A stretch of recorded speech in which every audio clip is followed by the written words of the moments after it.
Welcome back to Celebrity Radio. It's Alex Belfield talking to really interesting people, international stars, and people who fascinate me. One man who is certainly ticking all those boxes right now is Dickie Arbiter. How are you? I'm good, thank you. And you? It's a real pleasure to see you, and I'll tell you why. I first met you nearly 20 years ago when I was just a cub reporter, and I came down to Buckingham Palace, and there you were representing Her Majesty, and you were very gracious to give me a tour and talk to me afterwards. Since then, I see you everywhere. You're the man to go to on CNN or Fox or the BBC.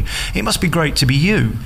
It is wonderful to be me. I wouldn't like to be anybody else. I've been great to be me since I was born on the 25th of September 1940, and I'm going to carry on being me for a long time to come. I don't blame you, because when I think about what you've seen, what you've experienced, and the people you've met, I mean, what a life you've had. Firstly, I've got to ask the question that comes to me first, which is, when did it become normal to sit next to the Queen and you were relaxed? I've always been relaxed. I don't do stress. Somebody once said to me with the breakup of Charles and Diana's wedding, don't you get stressed? And I said, why should I be stressed when two people are being so very silly? So I don't do stress. Queen is just another person. Yes, she was my employer, and I do respect her, and I bow when I see her for the first time, and I call her Your Majesty the first time, and ma'am the rest of the time. But no, I'm sort of fairly relaxed, and I will talk to her in the same way as I'm talking to you now. I think you either had the best time to be working for the royal family or the worst. It was certainly the time for the most publicity. It had endless stories, good and bad. Unfortunately, many of them were bad. So to set this whole interview up, you were the press secretary for Her Majesty the Queen. What does that mean? It means that you're there at the sharp end responding to any media inquiries, whether it's UK or foreign, whether it's print or electronic. And at the time I was there, we were reactive, unfortunately, than proactive. Today they're proactive because there's nothing really hostile going on. But we were reactive because we had Charles and Diana's marriage going down the tubes. We had Fergie and Andrew's marriage going down the tubes. So it wasn't a particularly good time. Then we had things like a fire at Windsor Castle.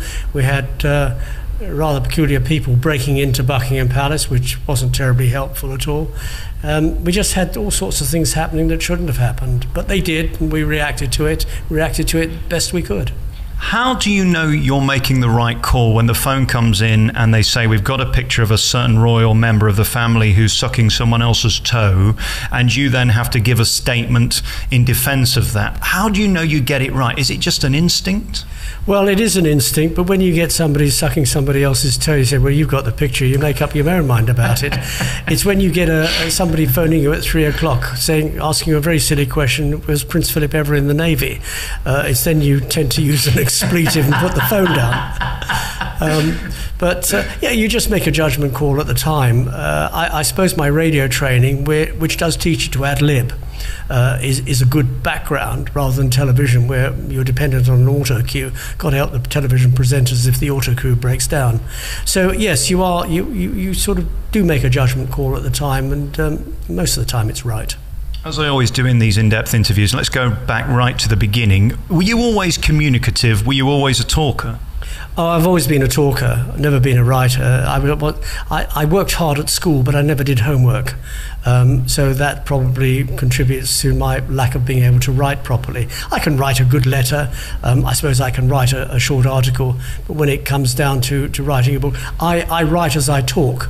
And I hope that comes out in the book, that it comes out as a narrative. But yes, I was always a talker. I always liked chatting to people, telling people what to do, how to do, and when to do it. Don't care how you do it, as long as you do it my way, sort of thing. On Duty with the Queen is this new book that's out, and it's getting coverage everywhere. Have you been surprised how many people are interested in this around the world? I have been surprised. You go into it with a certain cautious optimism. You don't go in gung-ho, because at the end of the day, it is a personal decision. Do you buy it and read it, or do you borrow somebody else's book and read it? And I am cautiously optimistic, and I hope it does work. You've got to remember, it's not another royal book. There have been a few sort of acerbic comments suggesting, oh God, here we go again, do you have to do it? And I won't go into detail because I haven't read them. It's not another royal book, it is an autobiography. It starts from when I was born on the 25th of September 1940 to the present day, and it dips in and out of my life outside of the palace. Yes, obviously 12 years of my 74 years was spent in the palace, but there's a lot more to my life than just that. At the beginning of your career, you were in South Africa and you were a reporter. That was your proper job, wasn't it? No, at the beginning of my career, I was in what was known as Southern Rhodesia, it's now Zimbabwe. And I went there with my mother, aged 17, having been asked rather nicely to leave my school, my grammar school. The headmaster at the time thought I was wasting their time and my mother's money. I was always in the top 3 in class, but I just never did homeworks. I never did the coursework, so I didn't do GCE. And when I got to Rhodesia, the family decided I was going to do what they wanted to do, and then I could go and do what I liked. And I can waste my life, I can do whatever. So I learned to become an electrician for 5 years, hated every minute of it, could do it, again communicated. And in that period of time, I was doing amateur theatre, I was doing a bit of broadcasting, I'd been invited to do that. So that by the time I finished my 5-year apprenticeship, I then hopped on a train and went to South Africa and thought I'd seek fame and fortune and stardom in South Africa. Well, I didn't seek anything in South Africa. I was acted in a few plays. I stage managed a few productions. I did a little bit of radio, and after 2.5 years, I hopped on an aeroplane and came back to the UK, seeking fame and fortune and stardom. Well, I didn't get that either. Stardom's not going well so far, is it? It's not going well, terribly well, no. And I ended up by doing children's theatre, which was a terrific learning curve. It was absolutely wonderful, performing before children, 6 plays with the Unicorn Theatre for Children. And then I thought, well, I'm not getting anywhere, I might as well play. So I played for another year, Wastrel, went back to what was still Rhodesia, and joined the Rhodesia Broadcasting Corporation. No, it wasn't then, it was the Southern Rhodesia Broadcasting Corporation, because there'd been UDI and the whole federation thing had split up. And things just went from strength to strength, and I was doing stuff for South African Broadcasting Corporation, for the Radio South Africa, which is external service. But I was also going in and out of the army, which I was getting a bit tired of. If you were sort of a certain age, you had to do military service, a bit like territorials, but you had to do it, you had no choice. And by 73, I'd heard that commercial radio was starting here in the UK, so I thought, well, I'll give myself a chance there. So I resigned from Rhodesia Broadcasting, hopped on an aeroplane in 74 after my daughter was born, and started at LBC News Radio within 4 days of getting back here. From then on, I didn't seek, I saw fame, maybe a bit of stardom, not a fortune, never really sought a fortune. I've sought it, but it's eluded me. And things went from strength to strength. I was there for 15 years before I was invited to join the Palace. When you were there at LBC in the early days, just less than a mile away from Buckingham Palace, did you ever think one day that you'd be part of that inner circle and you'd be feeding the news the other way? Never thought of it for a moment. I did become court correspondent sort of in 1980. I did cover the Silver Jubilee of 77 and became court correspondent, which meant I was accredited to the Palace. So I had a little more entree there, and I knew everybody knew me, I knew how the press office worked. I'd interviewed most members of the royal family, but I never thought for a moment that I'd get a job there. And it was really just before the eve of departure for Australia for the Queen's Bicentennial Tour in '88 that I had this phone call. I was sort of coming up to 48, and I was thinking about the last 10 years of my full-time working life. In those days, you retired at 60. Had to retire at 60. And this phone call came. If I was approached, would I be interested? I thought, yeah, I'd be interested. And the rest is history. So, okay, day one then, we arrive at Buckingham Palace. How do we get the job? Well, there wasn't actually an audition because, as I said a moment ago, I knew everybody. I was going out to Australia to cover the bicentennial. I met a private secretary there, whom I knew because he was one-time press secretary at the Palace and got bumped up to a sort of more senior job. And then I had a meeting in Britannia. We started in Perth and we sort of worked our way around and eventually ended up in Sydney. And Britannia was there and the Queen was staying on Britannia. There was going to be a reception for the great and the good of Australia. And there was a meeting scheduled there with the private secretary, and it was very informal, sort of, well, you know the terms, are you interested? Yes, I'm interested. Okay, when you get back to London, come in and see us and we'll chat over the nuts and bolts. Well, we chatted over the nuts and bolts when I got back to London. That was middle of May. By the end of May, I resigned from LBC, and by the beginning of July, I started at Buckingham Palace. So it was all very quick.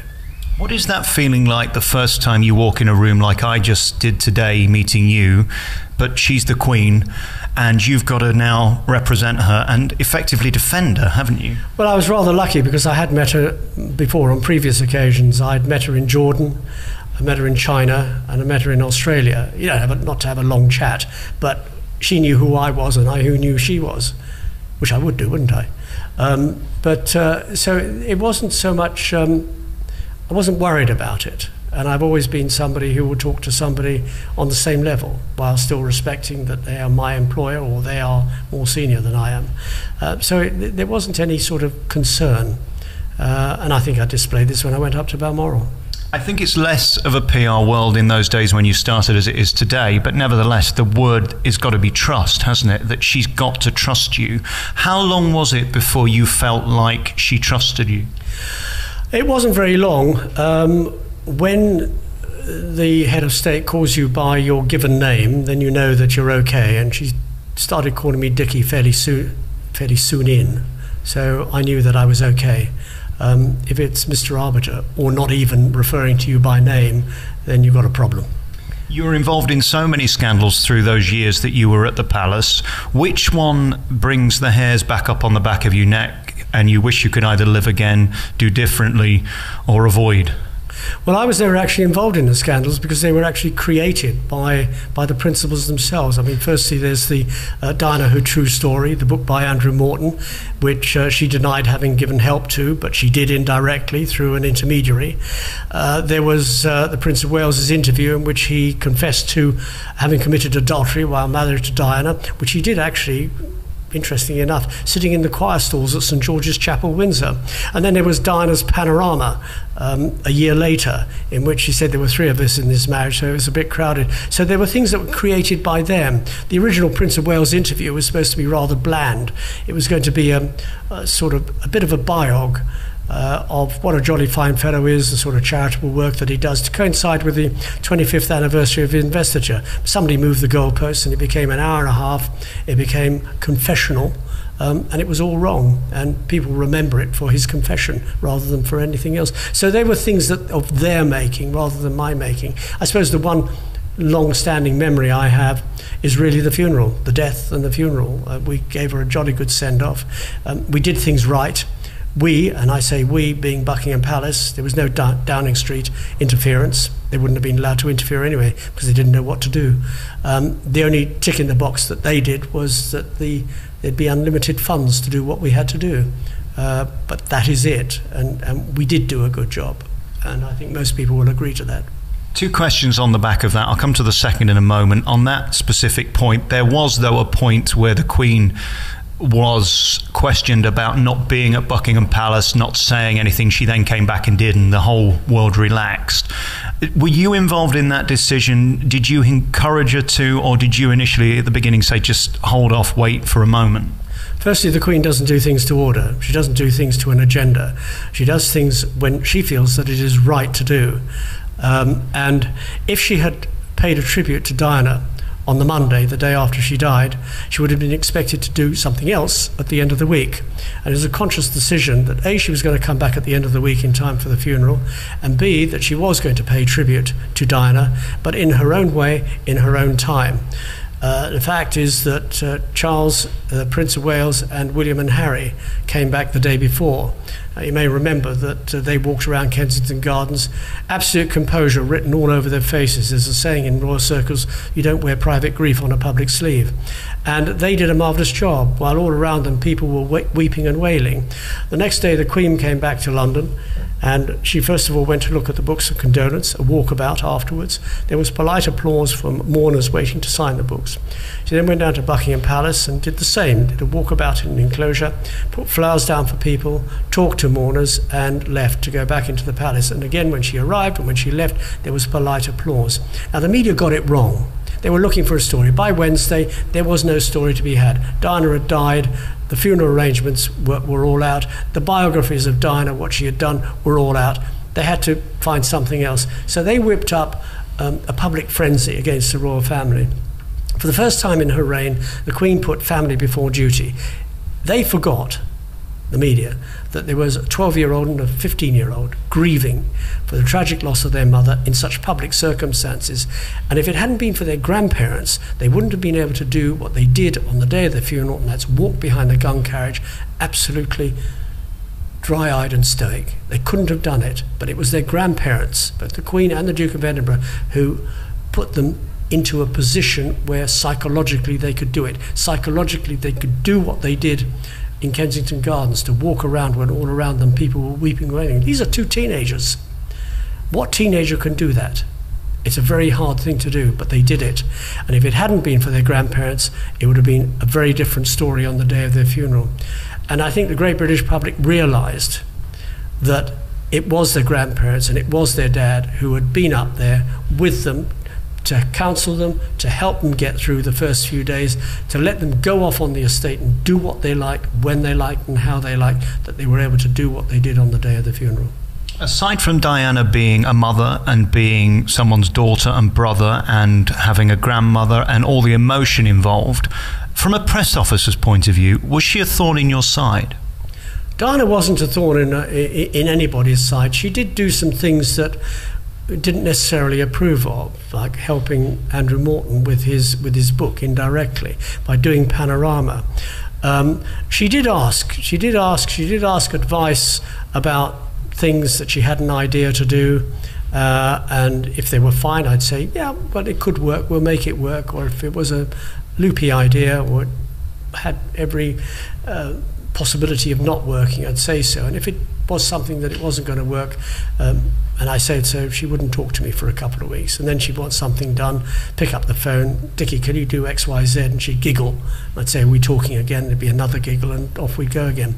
So she wasn't a thorn in the side. There are, I suppose, the old courtiers, sort of the sort of military types, and the sort of old-fashioned courtiers probably thought she was a thorn in the side. But she did things differently. But when she did them, she got things done, and she brought attention. She brought attention to the fact that you couldn't get AIDS by shaking hands with somebody, which she did in 1985 or 86, I think it was, at the Middlesex Hospital. She brought attention to the fact that you can't catch leprosy by holding somebody's stump, which she did in Indonesia in ¡89. She brought attention to the dangers of landmines, which she did after she got separated. So she did a lot of good things, but thorn in the side, no. Did things differently. Some people liked the idea, other people didn't. Queen didn't have a problem with that, nor did the Prince Philip. I've got infinite questions for you. We're never going to get to any of them. The question I've got to ask is the gentlemanly agreement between Her Majesty and the press officer. Should you be morally writing this book and talking to me now? I've got to ask that question. Well, you're quite entitled to ask that question, and had I written it immediately after retiring from Buckingham Palace, I would have been not morally right, probably wrong, sort of rushing to print a spill-all. This is not a spill-all book. It is an autobiography. It is about me. It is about from the day I was born in September 1940 to the present day. The fact that 12 years of my life, 74 years, happened to be at Buckingham Palace, yes, you've got to include it, as I've included everything else. It is a reflective look back on my time there. It is, in some instances, setting the record straight. I did tell Buckingham Palace I was doing it 9 months ago. They did see the manuscript. The book is being published. That speaks volumes. Absolutely. Your take then, as we sit here now, on that insight that you've gained, do you have sympathy for the royal family? I wouldn't personally want to be them. As glamorous as their life may be with private jets and huge palaces, it wouldn't be a life for me. What have you taken from their life and their lifestyle? Well, firstly, let me dispel that myth that you just expounded. They don't have private jets. They're not theirs. They are transported around either by the Royal Air Force, as are government ministers, or by chartered aircraft if they're going overseas, usually chartered from British Airways. So they don't have private jets. Palaces, well, anybody who's been around Buckingham Palace will see that it's not lavish, it's not glitzy, it's not glamorous, it's not the Hollywood type of palace that you would expect. In fact, there are millionaires living in more ostentatious ways than our members of the royal family.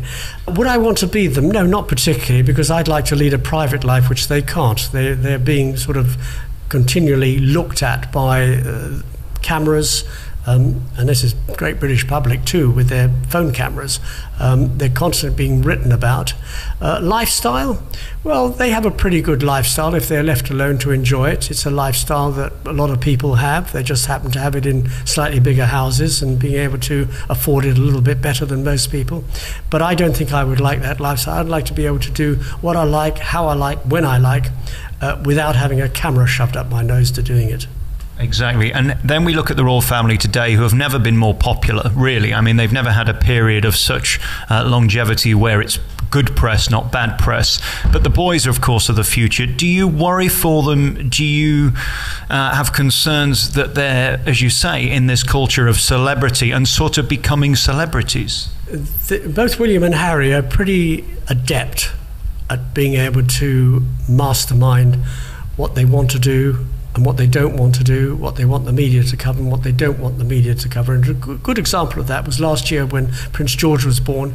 When William and Catherine came out with George, they went straight over to the media, they posed for pictures, they answered a few questions, and then they went back.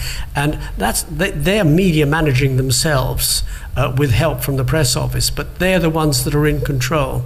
They were in control up in Anglesey when William was in the Air Force. They were left alone. They weren't left alone in France when Kate was photographed topless in a villa. That is unfortunate, but that's paparazzi. But the interesting outcome of that was that the pictures weren't published in the UK. So they're very much in control of their own destiny, as is Harry. Yes, he's done some silly things, stripped billiards last year, but then he probably knew he was going to Afghanistan. He thought he'd have a rip-roaring time in case he didn't come back. Why not? Most people thought it rather endearing that he went that far. But no, both William and Harry are in control.